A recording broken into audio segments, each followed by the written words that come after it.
When I got up the other morning, the last thing I expected to see was some fans turning on Sean Strickland. When I got up the other morning, I had once again seen Sean Strickland had gone viral on social media. However, this time it was for a podcast that he did with comedian Theo Vaughn. And more specifically, it was of a clip where he was talking about his past childhood traumas. You know, late. I mean, fuck, dude. I remember. It's hard to stay up late and learn. Dude, I remember like laying in bed. Like I remember when I stopped believing in God, man. Like fucking, like I had fucking, yeah, it's crazy shit, dude. Crazy shit, man. Yeah. It's okay, man. It's a lot of that sad, dude. I used to be scared at night. Like, I used to stand up. Like, I heard when I was a kid that, like, if you peed around your, like, animals could pee somewhere that other animals wouldn't come. You know what I'm talking about? You know what I'm talking about? Huh? Yeah, man, I got it. Have you ever heard that? Yeah, I'm sorry, bud. So, man. I'm sorry, buddy. That's all good, dude. Now, I think Sean Strickland is a very brave man to be able to share what happened to him with the world. When you are able to talk about something horrible that happened to you, that takes true strength. But when you're able to talk about it and expose yourself to the world, that takes something that is beyond strength. I view Sean Strickland as more of a man now, and I respect him more now because of that podcast. And I myself now identify with Sean Strickland. Unfortunately for me, I also suffered through some childhood abuse. I had a very alcoholic mother, and I remember living each day in fear, not knowing what was going to happen. And unfortunately, I also went through some other forms of abuse with some men in my life when I was a kid, and I don't think I need to get too graphic here. I think you know what I'm trying to say. So I understand the exact emotions that Sean Strickland was feeling on that podcast. Although I did not have the same experience as him, and I am not comparing traumas, I understand the emotions that he felt. So when I seen Sean Strickland had the bravery to talk about it in such a public environment, I gained a newfound respect for him. I don't agree with everything Sean Strickland says or everything Sean Strickland does. He's a little bit of a wild card. But I do respect him a lot more now, and I do like him a lot more now. And I was already a huge fan of his even before he was popular and before he was a UFC champion. We all know that the world can be an extremely cruel place when you put your emotions on display for the world to see. Sean Strickland did something very brave, and I applaud him in that regard. However, it wasn't too long after that people began to call out Sean Strickland for being a bit of a hypocrite. The top post on Reddit quickly became an old Twitter post from Sean Strickland himself, where he made fun of Khalil Roundtree for crying and talking about his struggles with mental health, and the advice he would give others in a similar situation. Blank blank I've ever seen, and I love by women, so I've seen a lot of blank. Yeah, you're really special, a little snowflake. This man is a definition of a PC beta male. You would all hate him. Seriously, being in the same room as him makes me cringe. Although I do like Sean Strickland, I definitely think what he said here about Khalil Roundtree was wrong. However, the hypocrisy callouts did not end there. People go on to talk about how Sean Strickland would literally contradict himself in that exact same podcast. That happened when Sean Strickland began to talk about Ian Garry and sort of rip on him as he has been for the past few weeks now. Yeah, fucking. We're talking about WAGs. So yeah. Ian Garry, bro, he's like this young stud, 26. His wife's like fucking 40-something, right? I mean, she's a good-looking woman. They're both very handsome. I mean, I don't know about that, dude. He kind of looks like... Ian Garry's a handsome guy. Ian Garry kind of looks like... Look at his child. I mean, a beautiful kid. Bro, I don't know. He looks a little dark. What? And then the sucky bitch is what I like to call her. He's a victim. But why do you have it out for this guy? I don't have it out for this guy. It's just like, it's insane to me that like... This woman wrote a book on how to fucking date famous. Next thing you know, she's with you. She's like, what, 15? How much older is she than him? 15. She's 15 years older. She's 40. 30 years older? 13 years older, bro. Like, it's not that much older, is it? It's not, but like, you're a young fucking stud, dude, and you're with like this old. Okay, furthermore, Furthermore, I like that. Yeah, no, we'll continue this. No, I don't. Yeah, I just. Yeah, so he changed his last name to Ian Garry Machado. I remember that. To match the ex-husband's last name. Her ex-husband? Yes, bro. No way. I mean, what do we say to that, dude? The fuck do we say to that? Ian Garry Machado. Ian Garry Machado. Ian Machado Garry? What is it, Nick? What, middle name, last name? It don't fucking hyphenated name. It don't fucking matter. But what is your issue here? I don't understand what the It's not an issue, bro. It's just fucked up. Okay. It's like you just like, it's just fucked up, dude. She's a succubus. Okay. And you could tell at certain points, even Theo Von himself was uncomfortable, kind of asking Sean Strickland what's wrong with that, and Sean didn't have a good response. He kind of just sped off to the next topic. However, in that exact same podcast, Sean Strickland would also say this. There's some things that were off limits. You know, you don't really talk about a man's wife. Yeah. You don't really, you know, you don't talk about a man's wife. You don't talk about a man's kids.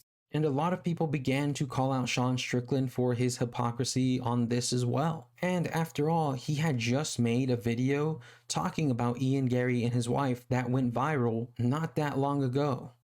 Yes, I never talk about anybody's spouses, but this shit ain't right. It ain't fucking right. I gotta talk about it. Ian Garry, I remember when I met you, dude. It was in New York. You were this fine-ass girl. She had the little nipple coverings.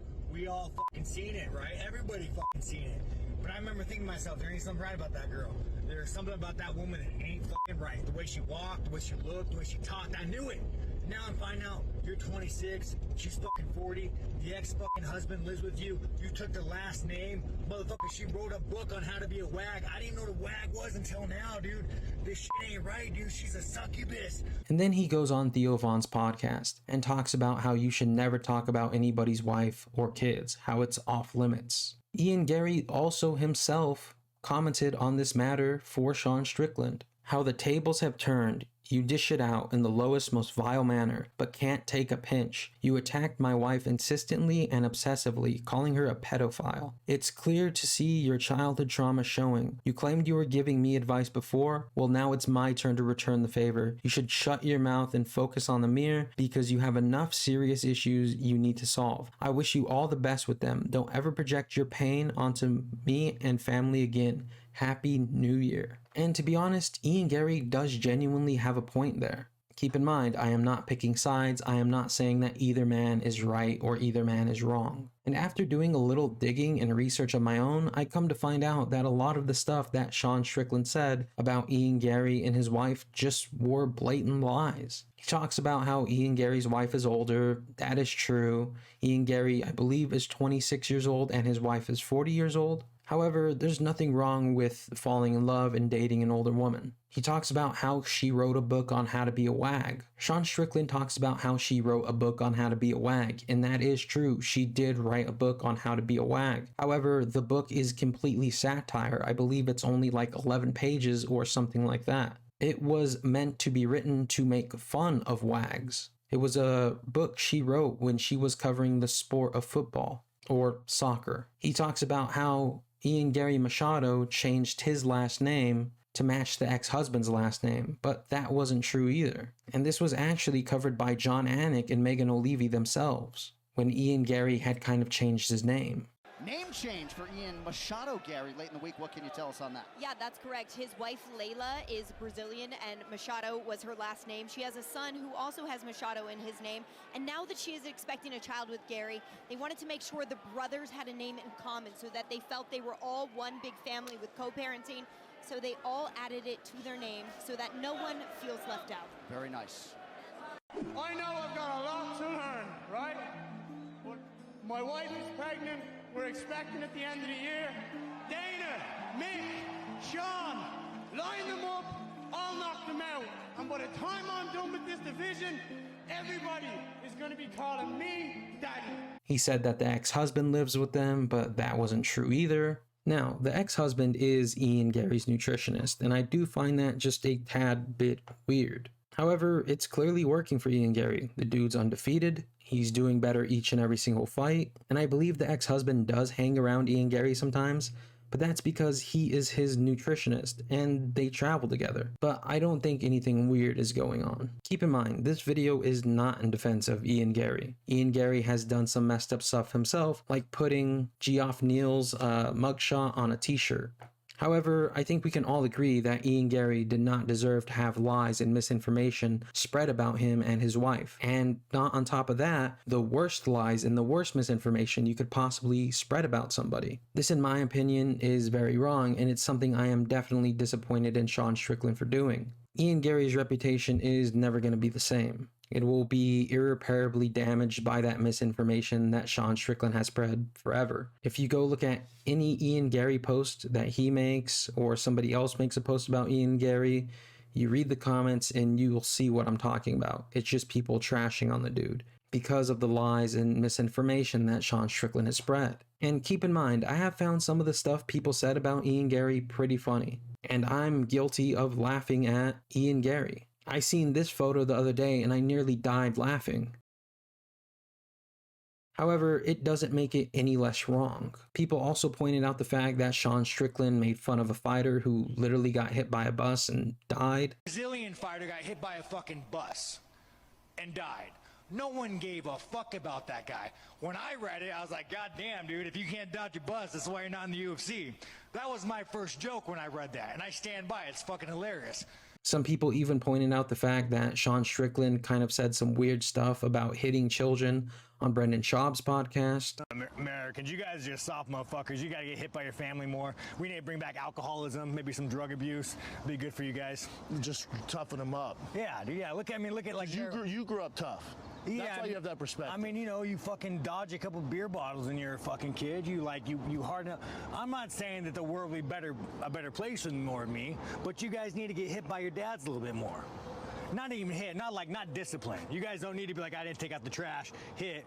You guys need to get like an alcoholic rage beating, and then you'll start fucking learning how to have, you know, nuts. However, I think people were genuinely taking Sean Strickland out of context there. It's very clear that he's trying to cover up with humor, or at least in my opinion it is. So a lot of fans as of lately have been kind of turning on Sean Strickland because they think he is a giant hypocrite. And to be honest, those people do have a point. Although I like Sean Strickland and I like Sean Strickland a lot, I think the dude does lack self-awareness and is a huge hypocrite. And although I do agree with people calling Sean Strickland a hypocrite, I don't agree with people trying to discount his childhood traumas. Sean Strickland did not deserve what happened to him as a kid. No one deserves that. However, it is very clear that Sean Strickland can dish out the most vile, disgusting trash talk known to man. However, when Dricus du Plessis simply said, "I'm gonna beat you like your dad used to," Sean Strickland crumbled into dust. He was able to dish it out, but he wasn't able to take it. Sean Strickland clearly needs some help. He needs somebody to talk to, a best friend, a therapist, a psychiatrist. He needs somebody who is going to give him the tools to help fix his past traumas. And I say that as someone, like I said earlier in the video, who has suffered past trauma themselves. It took me from the ages of 14, when I no longer lived with my mom, to the age of 25 to stop having nightmares about being beaten. It took me from the ages of 14 to 25 to stop jumping up when people would turn on or off the lights in my room while I was sleeping. It took me from the ages of 14 to 25 to stop flinching anytime someone would raise their hands towards me. It took me from the ages of 14 to 25 to stop getting up in the middle of the night and investigating every little noise because I thought someone was there to hurt me. It took me from the ages of 14 to 25 to stop living in fear. It took me from the ages of 14 to 25 in order to love myself and accept myself and realize that I did not deserve what happened to me as a kid. I understand what Sean Strickland went through, and I understand his pain. I don't want to see Sean Strickland on the 9 o'clock news where it says that he had hurt somebody. I don't want to see Sean Strickland on the 9 o'clock news where it might say even worse, he hurt himself. I truly do hope Sean Strickland is able to get better and recover. However, I think people are perfectly valid to point out his hypocrisies. But what do you guys think? Do you think Sean Strickland's a bit of a hypocrite? Do you think he deserves to be called out on it? Does this change your opinion of Sean Strickland? In my opinion, I still like the guy a lot, but I am disappointed in some of the things he has done and some of the things he has said. But yeah. Anyways, I hope you did enjoy the video for what it was. If you do have any, comments, questions, concerns, leave those down below. If you have any future video ideas, leave those down below. If you have any ideas on how I could improve these videos, leave them down below. If you did enjoy the content, please be sure to drop a like, comment, and subscribe as it really does help the channel grow. Anyways, I love all of you. Peace out. Have a good one, and I will see you next time.